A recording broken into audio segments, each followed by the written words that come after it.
사회적 브랜드 8번째, 소셜 브랜드는 캠페인 브랜드다.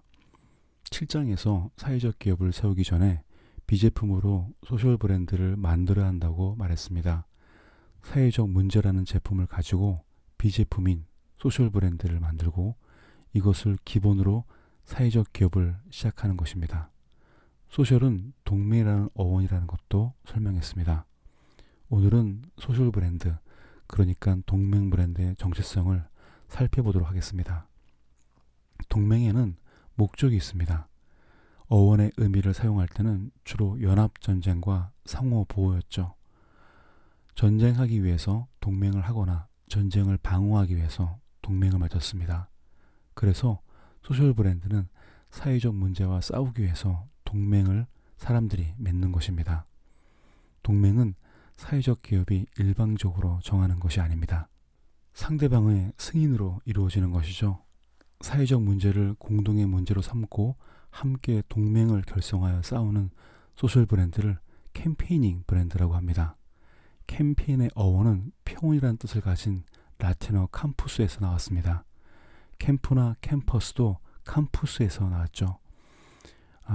평온에서 전쟁을 한다는 의미에서 캠페인이라는 단어가 만들어졌습니다. 지금 사용하는 캠페인의 뜻은 사회 정치적 목적을 위해 조직적인 운동으로 사용됩니다. 그래서 소셜 브랜드의 기본 정체성은 캠페이닝 브랜드입니다. 말 그대로 싸우는 브랜드입니다. 일반 기업에서는 소비자의 마음을 갖는 방법을 이렇게 보여줍니다.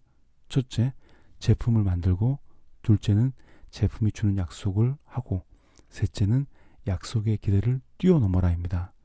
이 방법을 많이 사용하는 것은 크라우드 펀딩 브랜드에서 많이 사용합니다. 그렇다면 캠페이닝 브랜드는 어떻게 해야 할까요? 사회적 기업의 제품을 사는 사람은 사회적 기업 제품이 기존 제품보다 더 좋으면 좋겠지만 처음부터 그렇게 높은 기대치는 없습니다. 물론 품질 만족에 대한 디폴트는 변함없지만 사람들은 그것만으로 사회적 기업의 제품을 구매하지 않습니다. 자긍심과 자부심에 대해서 그 차이점을 설명할 수 있을까요? 명품을 산 것을 자랑할 때 그 마음은 자긍심일까요? 자부심일까요? 자긍심, 자부심, 자존심. 확실히 구분되는 것은 자만심이죠. 어디에 더 선을 그을지는 모르겠지만 캠페이닝 브랜드는 자긍심 쪽에 가깝습니다. 자긍심은 무엇인가를 이룸으로써 느끼는 자존감일 수도 있지만 위험을 무릅쓴 한계 혹은 상대할 수 없는 문제에 대한 도전에서도 받을 수 있습니다. 우리말에는 졌지만 잘 싸웠다의 뜻으로 젖잘싸라는 뜻이 있습니다. 캠페이닝 브랜드의 영혼이 바로 젖잘싸입니다. 간혹 경기에서 게임에서 아쉽게 지는 경우가 있습니다. 이때 분패했다는 말을 쓰는데 이 말은 이길 수 있는 게임을 졌다는 뜻입니다. 하지만 캠페이닝 브랜드는 누가 봐도 질 전쟁이지만 무모하게 도전하는 것입니다. 캠페이닝 브랜드의 시작은 처음부터 이길 수 없습니다. 분명히 질 수밖에 없고 실패할 것입니다. 그 자체가 실패가 아니라 브랜드 스토리입니다. 계속 지겠지만 언젠가는 이기는 것이 아니라 잘못된 생각을 바꾸는 것이 바로 캠페인 브랜드의 근본입니다. 일반 기업에서 어떻게 회사가 망할 것인가에 관한 계획은 만들지 않습니다. 하지만 사회적 기업에게는 망했다라는 것은 두 가지의 의미가 있습니다. 하나는 사회적 문제가 해결되었거나 또 하나는 젖잘싸입니다. 우리는 이렇게 망하겠습니다. 하지만 도전하겠습니다. 우리는 이러다가 망할 수 있습니다. 그러나 끝까지 하겠습니다. 캠페이닝 브랜드의 핵심은 목숨을 걸고 싸우는 것입니다. 그것이 캠페인, 바로 전쟁입니다. 일반 기업의 목표는 브랜드 구축입니다. 지속 가능한 기업과 영속 가능한 브랜드 구축만이 목표입니다. 하지만 사회적 브랜드의 소셜 브랜드는 수단입니다. 목적은 사회적 문제 해결입니다. 사회적 기업의 브랜드 목표를 일반 기업의 브랜드 목표처럼 만들면서 지속 가능한 사회적 기업을 생각할 수 있습니다. 하지만 그런 마음을 가지면 캠페이닝 브랜드의 자세가 나오지 않습니다. 전쟁에서 가장 무서운 군인은 체력이 있는 군인이 아니라 죽기를 결정한 군인입니다.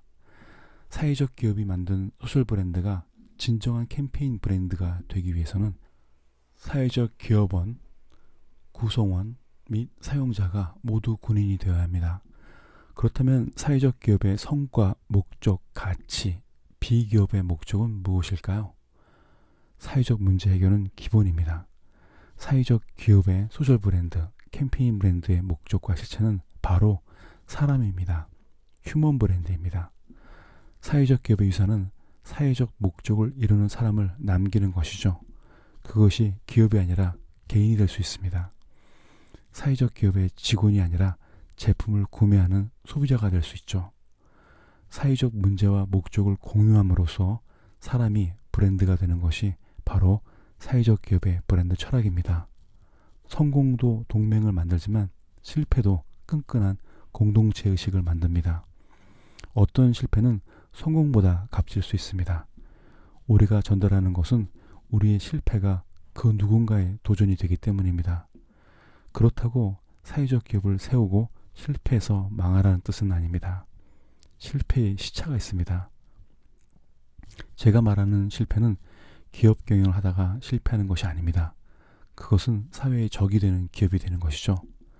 7장과 8장은 모두 사회적 기업을 세우기 전에 공동체 커뮤니티를 말하는 것입니다. 사회적 기업에서는 실패를 하기 전에 먼저 커뮤니티에서 충분히 의도되고 계획된 실패를 경험해야 합니다. 제대로 실패를 해야만 배울 것이 있습니다. 제대로 실패만이 가치 있고 그것은 모두 브랜드 스토리가 되는 것입니다. 이것을 통해서 좋은 사회적 브랜드가 좋은 생태라는 것을 경험하는 것이죠. 일반적으로 기업은 망할 것을 계획하지 않습니다. 항상 성장을 하죠. 이렇게 성장하는 것은 생물학적으로는 암의 논리입니다. 우리는 알고 있습니다. 자본주의에서 만들어진 브랜드는 대량 생산, 대량 소비, 그리고 대량 파괴로 만든 장본인입니다. 사회적 기업은 이 논리를 따라가면 안 됩니다. 캠페이닝 관점에서 군대에서는 철수도 전략입니다. 사회적 기업이 어려울 때 어떻게 접을 것인가를 생각하는 것도 전략입니다. 그러나 항상 목적은 남겨야 합니다. 톨스토이가 이런 말을 했죠. 모든 사람은 세상을 바꾸고 싶어 하지만 자신을 바꾸려는 생각은 하지 않는다. 사회적 기업가들이 먼저 해야 하는 것은 자신을 바꾸는 일입니다. 또한 기업도 일반 기업으로 운영하는 것이 아니라 사회적 기업답게 바꿔야죠. 착한 일을 한다고 착한 사람이 될까요? 나쁜 사람은 착한 일을 하지 못할까요? 착한 사람도 나쁜 일을 할 수 있을까요? 실제로 사회적 기업 중에는 착한 일을 하고 있지만 나쁘게 하는 경우도 있습니다. 의도한 것은 아니겠지만 그렇게 보이거나 실수를 하는 경우입니다. 구글의 창업 모토이자 기업 윤리 강령은 2000년경 악해지지 말자, Don't be every입니다. 이 모토가 담고 있는 내용은 이익을 위해서 영혼을 팔지 말자란 의미죠. 그러나 2015년 10월 알파벳 회사를 통해서 구글의 기업 구조 조정을 마친 후 올바른 일을 하라라는 문구로 개정되었습니다. 2020년 9월 25일 구글의 행동 강령의 마지막 부분에 선언적으로 사용했습니다. 지금 그림은 구글의 목표는 전 세계의 정보를 체계화하여 모두가 편리하게 이용할 수 있도록 하는 것입니다. Don't be evil은 이곳에 사용하지 않습니다. 구독자는 구글의 서비스와 제품을 사용하면서 Don't be evil을 느낄 수 있었나요? 아니면 전 세계의 정보를 체계화하여 모두가 편리하게 만드는 이용성을 느끼셨나요? 어떻게 인식하느냐에 따라서 동맹군인지 적군인지를 알 수 있겠죠. 캠페인 브랜드의 비제품은 브랜드 네이밍과 네이밍을 닮은 사명입니다. 파타고니아 브랜드는 자신의 사명을 우리는 우리의 터전 지구를 되살리기 위해 사업을 합니다 라고 말합니다. 이 문구를 가지고 그들의 사이트와 매장을 방문해 보십시오. 더 중요한 것은 파타고니아를 좋아하는 사람들의 커뮤니티가 이 기준으로 움직이는지도 확인해 보십시오. 더 중요한 것은 지구 환경을 위해서 일하는 사람들이 파타고니아 옷을 입었는지도 좋아하는지도 확인하는 것입니다. 2008년에 월스트리트 금융가들이 파타고니아 플리스 조끼를 입는 것이 유행이 된 적이 있었습니다. 이 조끼는 일종의 금융 종사자들의 상징 유니폼으로 되었습니다. 월가에서 이 조끼에 대한 구매가 급증을 하고 유행을 하자 상품을 구하기가 어려워졌습니다. 급기야 프리미엄을 붙여서 팔리기까지 했습니다. 그러자 파타고니아에서는 공동 성명을 내고 이제부터 환경보호에 우선순위를 두는 기업과 비커퍼레이션 인증을 받은 기업의 판매에 초점을 맞추겠다라고 발표하고 단체 구매가 요청이 와도 팔지 않았습니다. 파타고니아는 사회적 기업은 아닙니다. 하지만 비영리 단체를 그 누구보다도 많이 지원하고 있는 기업이죠. 뿐만 아니라 파타고니아는 미국의 블랙 프라이데이 때 재킷을 하지 마세요라는 캠페인을 했습니다. 소비를 위한 소비를 하지 말라는 캠페인이었죠. 어떤 소비자는 이런 파타고니아의 캠페인에 대해서 반감을 가져서 불매 운동을 할 수도 있었겠죠. 소비자들이 파타고니아의 이런 캠페인을 반짝 이벤트라고 생각했을까요? 사람들의 관심을 끌기 위한 네거티브 마케팅이라고 생각했을까요? 아닙니다. 파타고니아는 파타고니아였습니다. 그리고 판매량은 더 늘었습니다. 사회적 기업은 위험을 감수하고 제품을 팔지 않을 수도 있어야 합니다. 이런 자긍심을 갖기 위해서는 기업을 만들기 전에 먼저 브랜드가 되어야 합니다. 조직원과 단체가 브랜드가 되는 경험을 해야 합니다. 이것을 리빙 더 브랜드라고 합니다. 오늘은 여기까지 하겠습니다. 감사합니다.